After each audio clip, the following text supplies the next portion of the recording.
Le baccalauréat, ce diplôme qui permet aux élèves de rompre avec le lycée et accéder à un nouvel environnement qui est l'université, ne porte pas souvent un taux de réussite élevé au premier tour en ce qui concerne le Gabon. Sous d'autres cieux, cette tendance est clairement inversée.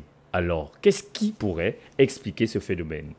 Je peux déjà dire que par rapport à cette question, les enseignants notent ce qu'ils voient.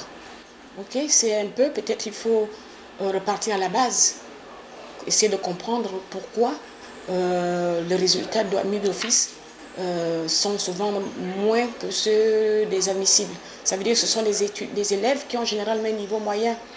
Plusieurs éléments semblent contribuer à cet état des faits. D'abord, le stress qui fait perdre le contrôle au candidat. Ensuite, le mode d'évaluation combinant contrôle continu et examens finaux révèle généralement un écart entre les notes obtenues pendant l'année et celles des épreuves écrites nationales.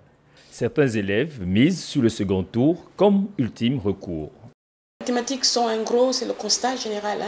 Même dans les séries scientifiques que j'ai eu à suivre, beaucoup ne valident pas leur bac avec les matières scientifiques.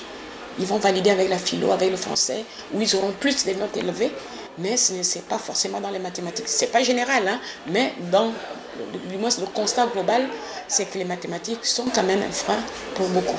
La qualité de l'encadrement, le manque de moyens pédagogiques, l'absentéisme, le fait d'avoir valorisé l'octroi de la bourse, peu importe les moyennes de classe obtenues, l'utilisation des nouvelles technologies, des conditions matérielles parfois précaires aggravent encore les difficultés.